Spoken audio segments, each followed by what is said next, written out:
الحمد للہ رب العالمین والصلاة والسلام علی سید الانبیاء والمرسلین اما بعد فاعوذ باللہ من الشیطان الرجیم بسم اللہ الرحمن الرحیم۔ الحمدللہ درس قرآن کا سلسلہ جاری و ساری ہے اور آپ ہمارا بھی درس قرآن سن رہے ہیں، اور اس کے علاوہ جو ہمارے دیگر علماء ہیں یہ سب ہماری اکیڈمی سے تیار شدہ ہیں۔ یہ وہ لوگ تھے جو ان میں سے بعض بالکل دنیا کی طرف مائل تھے، اللہ تعالیٰ نے توفیق عطا فرمائی، وہ اس طرف آئے، آج عالم ہیں، مفتی ہیں، فتوے لکھتے ہیں، تدریس کرتے ہیں، کتابیں لکھ رہے ہیں اور بچوں کو پڑھاتے ہیں، ان کو عالم بنا رہے ہیں، مفتی بنا رہے ہیں۔ تو جن ہمارے بہن بھائیوں نے ہماری اکیڈمی سے مالی تعاون کیا وہ اس کے ثمرات دیکھیں، اور الحمدللہ یہ تو چند جو ہیں جو آپ کے سامنے میڈیا پر آ رہے ہیں، ورنہ سینکڑوں کے اعتبار سے ماشاءاللہ، بلکہ میں ہزاروں بھی کہوں تو مبالغہ نہیں ہوگا، جو اپنے اپنے شہروں اپنے اپنے مقام پر جا کر سٹی کے اندر کام کر رہے ہیں۔ ماشاءاللہ ہمارے پاس 98% سٹی کا بچہ ہے اور پڑھے لکھے بچے ہیں جو ماشاءاللہ دین سیکھ کر اخلاص سے اس طرف مائل ہو کر دین اسلام کی خدمت کا فریضہ سر انجام دینے کا ارادہ رکھتے ہیں۔ اگر یہ دنیاوی فیلڈ کی طرف چلے جائیں تو میرے خیال میں ان کے لیے اچھی سیلریز کے ساتھ دنیاوی جاب کرنا کوئی اتنا پرابلم نہیں ہے، لیکن یہ اس فیلڈ کو چھوڑ کر وقتی طور پر، چھوڑنے سے مراد یہ کہ اس سے بھی ٹچ ہوتا ہے، لیکن زیادہ وقت اپنے دین کے معاملات میں دے رہے ہیں۔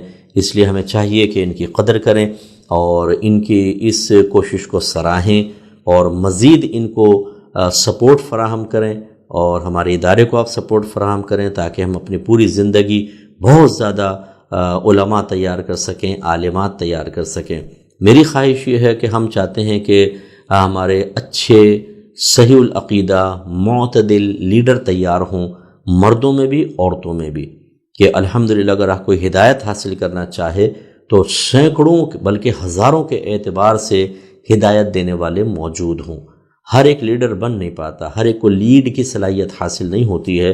ہم کوشش کر رہے ہیں کہ یہ صلاحیتیں بیدار کریں جس میں ہیں، اور ان کو لوگوں کا مرکز نگاہ بنائیں اور پھر دین کی اچھی خدمت ہو۔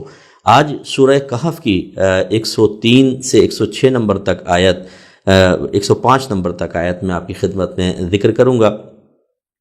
اللہ تعالیٰ ارشاد فرماتا ہے، قُلْ هَلْ نُنَبِّئُكُمْ بِالْأَخْسَرِينَ أَعْمَالًا۔ اے حبیب، آپ ان کفار سے فرمائیے کہ کیا ہم تمہیں خبر دیں اعمال کے اعتبار سے سب سے زیادہ خسارہ اور نقصان اٹھانے والوں کی؟ وہ کون ہیں؟ الذین ضل سعیہم فی الحیات الدنیا، وہ لوگ کہ جن کی کوشش ضائع ہو گئی دنیاوی زندگی میں، وہم یحسبون انہم یحسنون صنعا، اور وہ یہ گمان کر رہے ہیں کہ بے شک وہ بہت اچھے کام کر رہے ہیں۔ اولئک الذین کفروا، یہ وہ لوگ ہیں جنہوں نے انکار کیا کس چیز کا؟ بآیات ربہم، اپنے رب کی آیات کا، ولقائہ، اور اس سے ملاقات کا، یعنی آخرت کا انکار کیا۔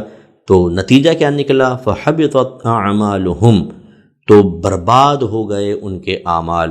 فلا نقیم لہم یوم القیامت وزنا، تو نہ قائم کریں گے ہم بروز قیامت ان کے لیے کوئی ترازو۔ ذالک جزاؤہم جہنم، ان کی جزا جہنم ہے، بما کفروا، اس سبب سے کہ انہوں نے انکار کیا۔ یہ 106 نمبر آیت بھی میں نے تھوڑی سی عرض کی۔ ابھی دیکھیے اللہ تعالیٰ فرما رہے، ابھی اس کو میں نے کیوں اس آیت کا انتخاب کیا، ذرا غور سے سنیے۔ بعض اوقات ہمارے بعض لوگ کہتے ہیں دیکھیں جی یہ کافروں کی NGOs کام کر رہی ہیں اور یہ انسانیت کے لیے کام کر رہی ہیں، یہ نہیں دیکھتے کہ کون مسلمان ہے کون کافر، دیکھیں کتنا اچھا کام کر رہے ہیں۔ چلو ٹھیک ہے، آپ نے ایک تعریف کر دی ظاہر کو دیکھ کر، لیکن ایک اسٹیپ آگے بڑھ کر، یار کیا ان کو اللہ جہنم میں ڈالے گا یہ جو اتنا اچھا کام کر رہے ہیں؟ یہ ہے آپ کی میجر مسٹیک۔ اچھی طرح یاد رکھیں کہ اللہ تبارک و تعالیٰ کی بارگاہ میں کوئی عمل نیکی اس وقت شمار ہوتی ہے اور اس کا اخروی بدلہ اس وقت دیا جائے گا جب کرنے والا صاحب ایمان ہو۔ یہ ہو سکتا ہے کہ کافر اچھا عمل کرے تو اللہ تبارک و تعالیٰ اس کے صدقے میں اس کو ایمان کی دولت عطا فرما دے، اس کے بعد پھر وہ جو عمل کرے گا اس کا بدلہ آخرت میں ملے گا کیونکہ وہ مسلمان ہے۔ لیکن اگر کوئی بہت اچھے کام کرتا ہے، انسانیت کی بڑی اس نے خدمت کی، بڑے ہاسپٹل بنا گیا، بہت اس نے لوگوں کے لیے کھانے کھلا دیے، پانی پلا دیے، علاج معالجے کی سہولتیں فراہم کر دیں، زلزلے کے اندر اس نے امداد کر دی، سیلاب کے اندر امداد کر دی اور بہت ہی آسانیاں دے دیں، لیکن حالت کفر میں مر گیا۔ تو اعتقاد یاد رکھیے گا، اللہ کی ذات بڑی بے نیاز ہے، وہ اس کا محتاج کوئی تھا، وہ چاہتا تو فرشتوں کو کام پہ لگا دے، اربوں خربوں اتنے فرشتے ہیں کہ آپ اور میں اس کی تعداد ہی شمار نہیں کر سکتے۔ نبی کریم صلی اللہ علیہ وسلم جب سفر معراج پر گئے تو آپ نے دیکھا کہ کعبہ جو زمینی کعبۃ اللہ، اس کے بالکل مقابل ایسی ایک عمارت 7ویں آسمان پر تھی۔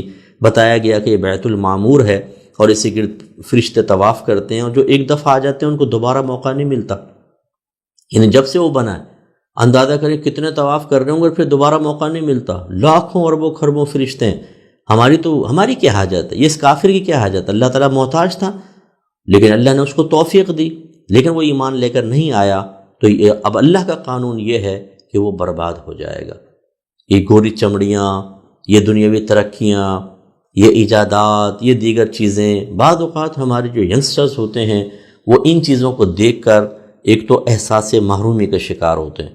اس وقت شیطان فوراً کہتا ہے کہ یار تو کسی انگریز کے گھر میں پیدا ہو جاتا تو کتنا اچھا تھا، یار ہم سے تو انگریز اچھے ہیں۔ ارے بھائی، یہ دنیاوی ترقیاں، یہ عارضی شہرتیں، عزتیں، یہ تو یہی رہ جائیں گی۔ دیکھیے اب ذرا، آپ نے ایک دفعہ ترجمہ سن لیا، اب دوبارہ دیکھیے۔ دیکھیں، یہ بھی میں آپ کو عرض کر دوں، زمانہ جاہلیت میں نبی کریم صلی اللہ علیہ وسلم کے اعلان نبوت سے پہلے بہت سارے کفار جو لوگ کعبۃ اللہ کے پاس آتے تھے، ان کی خدمتیں کرتے تھے، کھانا کھلاتے تھے، پانی پلاتے تھے، اور وہ سمجھتے تھے کہ ہم نے بہت بڑا کام کیا ہے۔ تو اللہ تعالیٰ نے ان کی بھی مذمت فرمائی، اور یاد رکھیں قیامت تک جو بھی غیر مسلم اس طرح کی انسانیت کے کام کرے گا، انسانیت کی بھلائی کے لیے کام کرے گا، اگر وہ اللہ نے اس کے بدلے اس کو ایمان کی دولت نہیں دی تو جیسے ہی وہ مرے گا سب ختم، اس کا برباد ہے، یعنی آخرت میں اس کو کوئی انعام نہیں ملے گا۔ اب اس تفصیل کے بعد دوبارہ ایک دفعہ اس کا ترجمہ سن لیجئے۔ اللہ تعالیٰ نے فرمایا، حبیب آپ فرمائیے کہ کیا ہم تمہیں اعمال کے اعتبار سے سب سے زیادہ خسارہ اٹھانے والوں کی خبر دیں؟ کون لوگ ہیں؟ وہ لوگ کہ جن کی کوشش اس دنیاوی زندگی میں گم گئی، ختم ہو گئی، حالانکہ وہ گمان کر رہے ہیں کہ بے شک وہ بہت اچھا کام کر رہے ہیں۔ ذرا غور کیجیے، وہ سمجھ رہے ہیں بہت اچھا کام کر رہے ہیں لیکن ختم۔ یہ وہ لوگ ہیں جنہوں نے اللہ کی آیات کا انکار کیا اور اس کی ملاقات کا انکار کیا، کافر ہیں۔ تو پھر نتیجہ کیا نکلا؟ فَحَبِطَتْ أَعْمَالُهُمْ، تو ان کے اعمال برباد ہو گئے۔ تو نہ قائم کریں گے ان کے لیے قیامت کے روز، ہم نہ قائم کریں گے قیامت کے روز کوئی ترازو میں نیکیاں تولی جاتی ہیں، ہے ہی نہیں ان کی نیکیاں، تو کیا تولیں گے؟ اور گناہ ہیں، کفر ہے، وہ تو بس سیدھے جہنم میں، ان کا کیا حساب و کتاب۔ اور یہ بدلہ ہے، یہ ان کی جزا جو ہے جہنم ہے، اس سبب سے کہ انہوں نے انکار کیا تھا۔ تو اس لیے خدا را اگر آپ مسلمان ہیں اس نعمت کو پہچانیں۔ اگر مادی چیزیں ہمارے پاس کم ہیں تو یہ اللہ کی مشیت ہے، وہ اپنے بندوں کا امتحان لیتا ہے، ورنہ اتنا تو آپ تسلیم کرتے ہیں نا کہ پوری کائنات کا خالق و مالک کون ہے؟ ہمارا رب، تمام خزانے اسی کے دست قدرت میں ہیں۔ اگر اس نے ان کو زیادہ دے دیا ہمیں کم، تو کیا اللہ تعالیٰ ان کا محتاج ہے؟ کیا یہ بڑے طاقتور ہیں کہ انہوں نے زبردستی لے لیا؟ نہیں، اللہ تعالیٰ نے ان کو زیادہ دے کر آزمایا ہے، ہمیں کم دے کر ہماری آزمائش رکھی ہے۔ اپنے مذہب اسلام سے محبت کریں، پیار کریں، ان کی، میں یہ نہیں کہہ رہا ہوں کہ کافر سے نفرت کریں، میں یہ نہیں کہہ رہا ہوں کہ آپ ان سے ہاتھ ملانا چھوڑ دیں، انہیں برا بھلا کہیں، نہیں، یہ ہمارا مقصود ہی نہیں ہے، لیکن ہمارا سمجھانے کا مقصد یہ ہے کہ ان سے اس طرح متاثر ہو جانا اور پھر قرآن کی تعلیم کے خلاف ایک نتیجہ مرتب کر لینا کہ چونکہ یہ اچھے کام کر رہے ہیں تو بہت ہی اللہ کے محبوب ہوں گے، اللہ کے قریب ہوں گے اور آخرت میں ان کو انعام ملے گا، ایسا بالکل نہیں ہوتا۔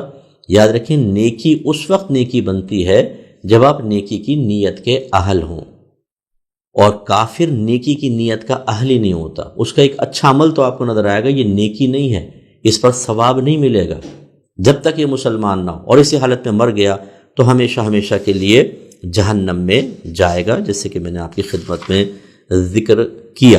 اب انشاءاللہ سورہ مریم کی 2 آیات 59 اور 60 نمبر پہ میں انشاءاللہ کلام کو شرف حاصل کروں گا۔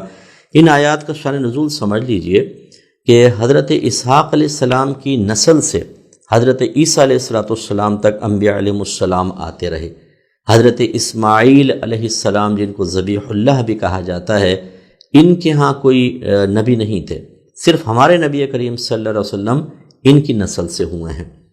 تو اب ان کا اللہ تعالیٰ ذکر فرما رہا ہے یہاں پر کہ یہ نبی آتے رہے، جب نبی تشریف لے گئے تو اس کے بعد جو یہود و نصارہ تھے انہوں نے نبیوں کی تعلیمات کو چھوڑ دیا اور خرابیاں اختیار کی، تو اللہ تعالیٰ ان کی مذمت فرما رہا ہے۔ تو یہ کیوں میں نے اس کا انتخاب کیا اور ہمیں کس جہت سے اس کو دیکھنا چاہیے، یہ میں عرض کرتا ہوں۔ پہلے مذمت دیکھ لیں کہ ان کی اللہ تعالیٰ نے کن الفاظ میں مذمت بیان فرمائی۔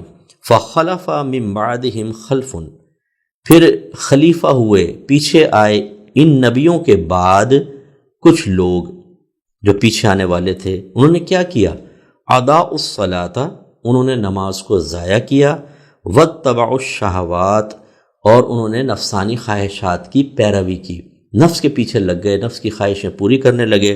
فسوف یلقون غیا، تو یہ عنقریب ملیں گے غی سے، یہ ایک وادی ہے جہنم کی جس میں بڑے سانپ بچھو آگ وغیرہ ہیں، یہ لوگ اس میں جائیں گے۔ الا من تاب وآمن وعمل صالحا، مگر ان میں سے جس نے توبہ کر لی پھر وہ ایمان لایا اور اس نے نیک عمل کیے، فاولئک یدخلون الجنۃ، تو یہ وہ لوگ ہیں جو جنت میں داخل ہوں گے، ولا یظلمون شیئا، اور ان پر کچھ بھی ظلم نہیں کیا جائے گا۔ توجہ طلب بات یہاں پر یہ ہے کہ اللہ تعالیٰ نے اس بات کی مذمت فرمائی کہ نبی تشریف لائے، بہت سونے نبیوں کو دیکھا بھی، ان کی تعلیمات موجود تھی، لیکن جب انبیاء علیہ السلام نہ رہے تو یہ اس سے پھر گئے، صراط مستقیم سے ہٹ گئے، جس کی ایک بڑی علامت یہ کہ انہوں نے نمازوں کو ضائع کیا اور اس کے بعد اپنی نفسانی خواہشات کی پیروی میں لگ گئے۔ تو اتنے لگ گئے کہ پھر انہوں نے اسلام یعنی ان نبیوں کی تعلیم کو بالکل چھوڑ کر کفر اختیار کر لیا، توحید کو ہی چھوڑ دیا۔ لیکن ان میں سے جو توبہ کریں گے ان کو انعام ملے گا۔ تو اب ہمیں بھی اس پہ غور و تفکر کرنا چاہیے۔ ہمارے نبی کریم صلی اللہ علیہ وسلم تشریف لائے، آپ نے قرآن کو متعارف کروایا کہ یہ اللہ تعالیٰ کی کتاب ہے، آپ نے خود بھی حدیثیں اپنا کلام بیان فرمایا، پھر صحابہ کرام علیہم رضوان کو تیار کیا، انہوں نے اس پیغام کو آگے بھیجتے رہے۔ نبی کریم نے پردہ فرمایا، صحابہ کرام نے حق وفاداری اور حق متابعت ادا کیا اور دین کو آگے پہنچایا، اور ہر دور کے اندر ایسے لوگ پیدا ہوتے رہیں گے جو دین کو آگے بھیجتے رہیں گے اور دین پر استقامت پذیر رہیں گے۔ لیکن میں اپنے بہن بھائیوں سے گزارش کرتا ہوں، آپ سب ذرا غور کریں کہ آپ کون سے گروہ کے اندر ہیں۔ اس گروہ میں ہیں کہ جس کی اللہ نے تعریف بیان فرمائی، جس کو حزب اللہ کہا جاتا ہے، جس کا ذکر میں کر رہا ہوں کہ نبی کریم، پھر صحابہ کرام، پھر تابعین، پھر ائمہ مجتہدین، پھر وہ نیک لوگ مومنین مومنات جو اپنے نبی کے پیغام پہ چلتے رہے، یہ حزب اللہ ہے۔ اور اس کے خلاف جنہوں نے نماز ضائع کیں، جو اپنی نفسانی خواہشات کے پیچھے پڑ گئے کہ گناہ، فیشن، بدتمیزیاں، دین کو بوجھ سمجھنا، یہ حزب الشیطان ہے، وہ اس میں لگ گئے۔ اللہ تعالیٰ نے مذمت فرمائی پچھلی قوموں کی، تو ہم کس میں ہیں؟ سوچنا یہ ہے۔ اللہ تعالیٰ ارشاد فرمائے، یا ایھا الذین آمنوا ادخلوا فی السلم کافہ، اے ایمان والو اسلام میں پورے داخل ہو جاؤ۔ پورے داخل ہونے کا مطلب بعض لوگ بڑے گھبرائے جاتے ہیں، جو اسلام میں پورے داخل ہو جاؤ، مراد یہ ہے کہ جن کاموں کے کرنے کا اللہ نے حکم دیا ان کو کرو، جن کاموں سے رکنے کا حکم دیا ان سے رک جاؤ اور باز آ جاؤ، اور اپنے آپ کو شریعت اور نبی کریم صلی اللہ علیہ وسلم کی سیرت کے مطابق لے کر چلو اور آخرت کی تیاری کرو۔ ہمارا مذہب یہ نہیں کہتا کہ آپ اچھا کھانا چھوڑ دیں، اچھا پینا چھوڑ دیں، اچھا پہننا چھوڑ دیں۔ میں نے تو آپ کو حدیثیں سنائی، نبی کریم صلی اللہ علیہ وسلم نے ایک صحابی کو دیکھا کہ وہ بڑے مفلوق الحال تھے، سرکار نے فرمایا کہ تمہارے پاس کچھ مال نہیں ہے؟ کہا کہ جی ہر قسم کا مال ہے۔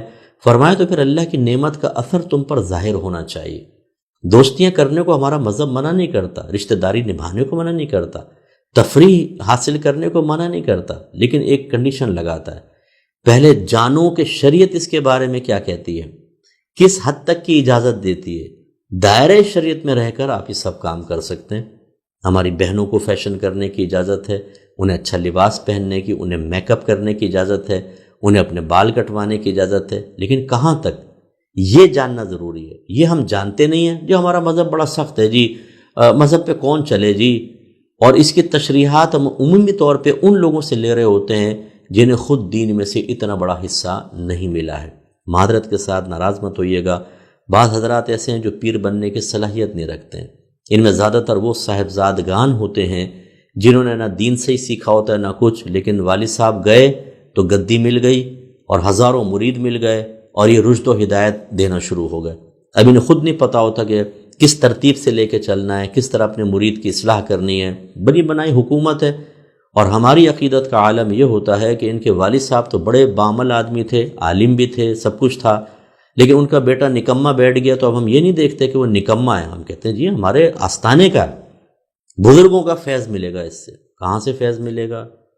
ایک فیوز ہو وہ آپ لگا دیں اور بٹن آن کر دیں، آئے گی الیکٹرکسٹی اس کے اندر۔ اس میں الیکٹرکسٹی کا قصور نہیں ہے، اس کی طاقت اور توانائی کا کوئی انکار نہیں کر رہا، بلب ہی فیوز ہے۔ تو یہ ہم نہیں سمجھ پاتے۔ ایسے ہی میں بڑے درد کے ساتھ یہ عرض کرتا ہوں کہ ہمارے دینی اداروں میں پڑھنے والے طالب علم احساس ذمہ داری سے خالی ہوتے ہیں۔ کلاسوں میں جان چھڑانا، سبق تیار نہ کرنا، ذہن میں محفوظ نہ رکھنا، یہ نہ سوچنا کہ ہمیں پبلک میں جانے کے بعد کس طریقے سے کام کرنا ہے، کس چیز کی اس وقت لوگوں کو ضرورت ہے، امت سرکار صلی اللہ علیہ وسلم کو ضرورت ہے۔ اب عالم بن گئے ہیں، سندیں مل رہی ہیں، فوٹویں کھنچ رہے ہیں، دستار بندی ہو رہی ہے، جانے کے بعد کچھ کام نہیں کرتے، بالکل بیکار۔ تو لوگ پھر کیسے دین کی طرف مائل ہوں گے؟ اب یہ جو تشریحات کرتے ہیں، عالم کی سند ہے تو تشریحات شروع، یہاں صاحبزادہ صاحب لگ گئے۔ ایسے ہی مقررین پیدا ہو گئے جو عالم بھی نہیں ہیں۔ آج کل تو سوشل میڈیا پہ آپ جا کر دیکھیں، پینٹ شرٹ پہنی ہوئی ہے، داڑھی غائب ہے، اور وہ رشد ہدایت کا فریضہ سر انجام دے رہے ہیں۔ اور ہمارے لوگ بیچارے چونکہ ان کو دین کی ABC آتی نہیں ہے، ملینز کے اعتبار سے ان کو دیکھ رہے ہیں، یا تو فیک ہوتی ہے، وہ تعداد فیک بنائی ہوتی ہے، چلو بہرحال ہم حقیقت بھی مان لیں۔ اور نہ گفتگو کا سر ہوتا ہے نہ پیر ہوتا ہے۔ ہم جیسے جب علماء اس کو سنتے ہیں تو سر پکڑ کے بیٹھ جاتے ہیں کہ سننے والے بیچارے بیوقوف ہو گئے، لیکن وہ بیوقوف نہیں ہیں، وہ مطلب حقیقتاً ان کو اصل پتہ ہی نہیں ہے کہ دین کیا ہے۔ وہ دین کی تشریحات ان سے حاصل کرنے کی کوشش کر رہے ہوتے ہیں جو دین کا بیڑا غرق کر رہے ہیں۔ اس طرح ہم آج کل یہ فلاں پوسٹ آ گئی، فلاں نے فیس بک پہ ڈالا ہوا تھا، ان سے ہدایات لینے کی کوشش کر رہے ہیں۔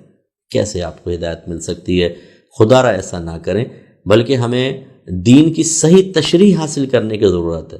اس کے لیے میں بار بار آپ کو یہ کہہ رہا ہوں، ایک تو میری کتاب آپ پڑھیں قرب الہی، آپ کو اصل دین سمجھ میں آئے گا کہ دین کیا کہتا ہے۔ کتنی غلط فہمیاں انشاءاللہ آپ کی دور ہو جائیں گی، بے شمار غلط فہمیاں دور ہوں گی۔ اور یہ جو ہم نے یہاں سے سنا، یہاں سے سنا، یہاں سے سنا، اور اس کی بیس پر ہم کہتے ہیں یار یہ دین بڑا سخت ہے، بھئی اس پہ ہم عمل نہیں کر سکتے۔ قرآن و حدیث کی تعلیمات سے مزین ہے، یہ کوئی میرے اپنی سوچ اور فکر کا نتیجہ نہیں ہے۔ قرآن و حدیث کی تعلیمات، اللہ رسول کہاں اجازت دے رہے ہیں، کہاں منع کر رہے ہیں، آپ اس کو پڑھ کر دیکھیں۔ اور اس کے علاوہ اچھے اوتھینٹک مستند علماء کے گرد آپ جمع ہوں۔ جب ہم ایسا نہیں کرتے ہیں تو پھر دین سے دور ہوتے چلے جاتے ہیں، اور پھر ہمارا انجام بھی ایسا ہی ہو جائے گا۔ لہذا اب ہمیں اگر فرض کر لیں ہمارے نبی تشریف لے گئے، ہم نے قرآن سے اپنا ناطہ توڑ دیا، حدیثی کتابیں ہمارے گھر میں نہیں، سیرت کی کتاب ہمارے گھر میں نہیں، فرض علوم ہم نے نہیں سیکھے ہوئے، تو پھر انجام کیا ہوگا؟ اللہ نے ان لوگوں کا انجام تو یہ بیان فرمایا کہ وہ وادی غی میں داخل ہوں گے، جہنم میں داخل ہوں گے، جو نفسانی خواہشات کی پیروی کر رہے تھے، جنہوں نے نمازوں کو ضائع کیا۔ ہم امت سرکار ہیں، ہمیں سرکار کا یقیناً سہارا، اس کا انکار نہیں، لیکن وہ سہارا بروز قیامت آپ کو مجھے ضرور ملے گا، یہ بھی کوئی کنفرم نہیں ہے۔ اللہ نہ کرے اگر جہالت کی بنا پر، نفسانی خواہشات کی متابعت کی بنا پر ایمان ہی ضائع ہو گیا، پھر تو سرکار نفرت سے چہرہ پھیریں گے، دھکیل دیں گے۔ اور اگر ایمان بچا کر لے گئے اور اللہ ناراض ہوا اور اس نے اولاً پہلے جہنم میں ڈال دیا، تو بہت سے لوگ جو پہلے جہنم میں جائیں گے، مسلمان ہوں گے، سرکار کے امتی ہوں گے، پھر شفاعت سرکار سے باہر آئیں گے۔ تو جو چولہے کے اوپر یا موم بتی جلا لیں، صرف چند سیکنڈ اپنا ہاتھ رکھ کر دیکھیں، برداشت کر سکتے ہیں؟ نہیں۔ تو پھر جہنم کا عذاب کیسے برداشت کریں گے؟ جو ایک نماز قضا کریں، پتہ نہیں کتنے ہزار سال اللہ تعالیٰ اس کے بدلے میں جلائے گا۔ ایک روزہ جس نے قضا کیا اس کے بدلے میں کتنا جلائے گا۔ حرام کمایا، لوگوں کو مارا پیٹا، روحانی تکلیف، جسمانی تکلیف دی، لوگوں کے حقوق سلب کیے، کس قدر لمبا ہوگا۔ اللہ ہی بہتر جانتا ہے۔ اللہ تعالیٰ اس امت کو بغیر حساب و کتاب کے داخل جنت کرے، ہماری دعا یہ ہے۔ لیکن جو قرآن و حدیث کی تعلیمات سامنے آئی ہیں، جو اخروی انجام ذکر کیے گئے ہیں، اس کے اعتبار سے تو یہ نظر آتا ہے۔ تو اب ہمیں سوچنا چاہیے ہمیں کرنا کیا ہے۔ ہمیں اس حزب الشیطان سے حزب اللہ کی طرف آنا چاہیے، اور اس کا طریقہ اللہ نے بیان فرمایا، الا من تابا، مگر جنہوں نے توبہ کی، وآمنا، اور ایمان لے آئے، وعمل صالحا، اور انہوں نے نیک عمل کیے، تو فاولئک یدخلون الجنہ، تو یہ جنت میں داخل ہوں گے۔ ہم اس روش کو اختیار کرنی ہے۔ چلیں، جتنی غفلت ہو گئی۔ فرسٹ سٹیپ آپ کو کیا کرنا ہے، میں بار بار یہ گزارش کرتا ہوں، سب سے پہلے آپ میری کتاب لے لیں۔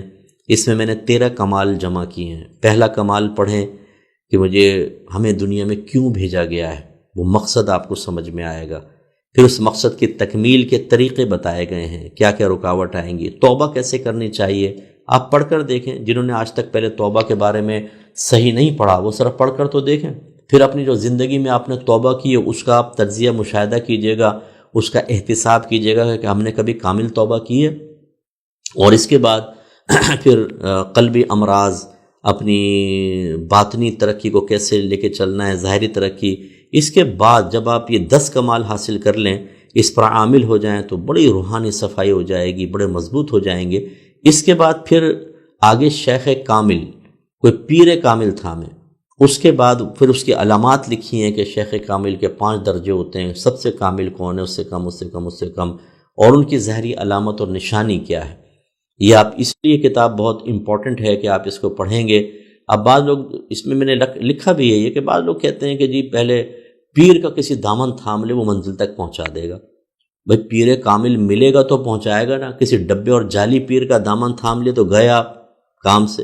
شلوار والی سرکار اور سائیکل والی سرکار اور سگریٹوں والی سرکار، کتے بلیوں والی سرکار، پتہ نہیں کون کون پیدا ہو گیا آج کل۔ اتنے غلط قسم کے لوگ ہیں جو ہمارے اکابرین کے ناموں کو بدنام کر رہے ہیں، اچھے پاکیزہ آستانوں کو انہوں نے بدنام کر دیا۔ آپ کو کیا پتہ؟ ہم تو ایک تقریر سنتے ہیں متاثر ہو جاتے ہیں، ایک بات سنتے ہیں متاثر ہو جاتے ہیں، اور تھوڑا سا یہ کوئی سری جھڑک دے گا تو اس سے متاثر ہو کہ اس سے بیعت ہونی ہے میں نے۔ یہ کوئی کرائٹیریا کوئی ہے؟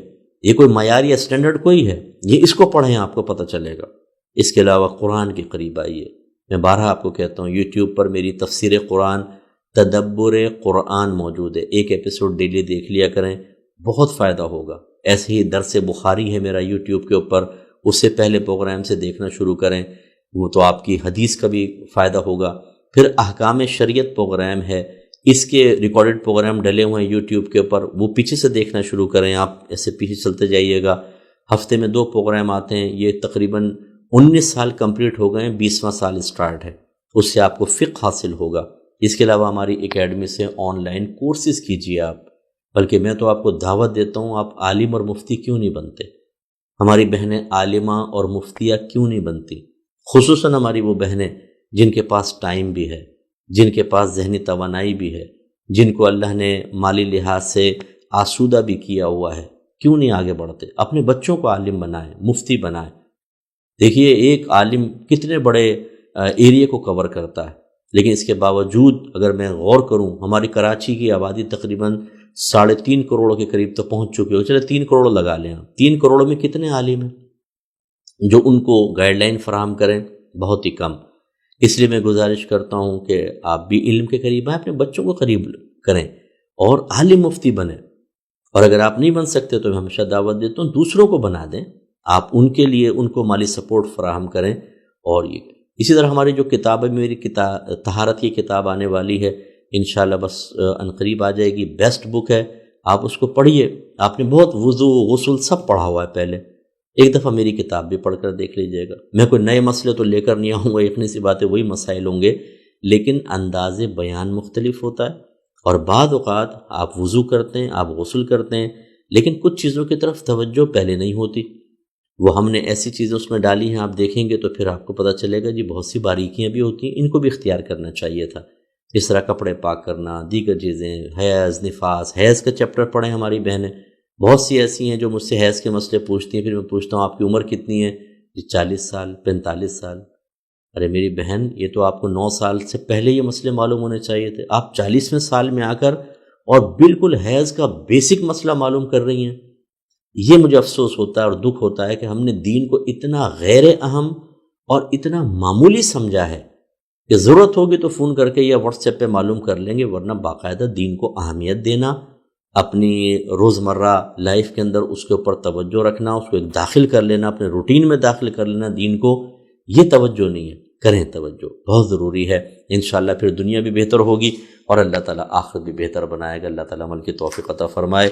دعا کر لیتے ہیں۔ بسم اللہ الرحمن الرحیم، الحمدللہ رب العالمین والصلاة والسلام علی سید الانبیاء والمرسلین، یا ارحم الراحمین یا ارحم الراحمین یا ارحم الراحمین۔ اے مالک مولا، ہم سب کا اس درس قرآن میں شرکت کرنا اپنی بارگاہ میں قبول و منظور فرما لے۔ اے مالک مولا، ہم سب کو عبادات پر استقامت عطا فرما۔ اے اللہ، ہمیں گناہوں سے شدید نفرت عطا فرما دے، نیکیوں سے پیار عطا فرما۔ ہمارے لیے گناہ کرنا بے حد مشکل بنا دے، نیک عمل کرنا بے حد آسان فرما دے۔ اے اللہ، ہمیں علم دین سیکھنے، اس کے تقاضے کے مطابق عمل کرنے کی توفیق و ہمت عطا فرما۔ مالک مولا، اپنے سابقہ گناہوں پر کامل توبہ کی توفیق عطا فرما، اس توبہ پر استقامت بھی عطا فرما دے۔ اے مالک مولا، آئندہ پوری زندگی ہمیں ہر قسم کے صغیرہ کبیرہ ظاہری باطنی گناہ سے بچنے اور نیک اعمال کثرت و استقامت سے کرنے کی توفیق و ہمت عطا فرما۔ اے مالک مولا، ہماری بہت ساری بہنیں پریشان ہیں، بہت سارے بھائی پریشان ہیں، اللہ تعالیٰ ان کو ذہنی سکون عطا فرما۔ جو وجہ پریشانی ہیں، اسباب پریشانی ہیں، سب کو دور فرما دے۔ میرے مالک، اگر تو چاہے تو تیرے لیے کچھ بھی مشکل نہیں، ہمارے لیے آسانیاں پیدا کر دے۔ ہم کمزور لوگ ہیں اللہ تعالیٰ، ہم آزمائش اور امتحان میں پورا اترنے کے قابل نہیں اللہ تعالیٰ، ہمارے لیے آسانیاں پیدا فرما دے۔ پاک پروردگار، ہمارے گھروں میں پیار، محبت، الفت، اتحاد و اتفاق کا ماحول بنا دے۔ لڑائی جھگڑا، فتنہ فساد، اختلاف رائے، چچڑا پن، بڑوں کا ادب نہ کرنا، چھوٹوں پہ شفقت نہ کرنا، یہ تمام مصیبتیں ہمارے گھر سے دور فرما۔ اے مالک مولا، ہماری اولاد کو ہماری آنکھوں کی ٹھنڈک بنا کر رکھ، ہمارے لیے بہت بڑا ثواب جاریہ بنا دے، انہیں نیک پرہیزگار متقی بنا۔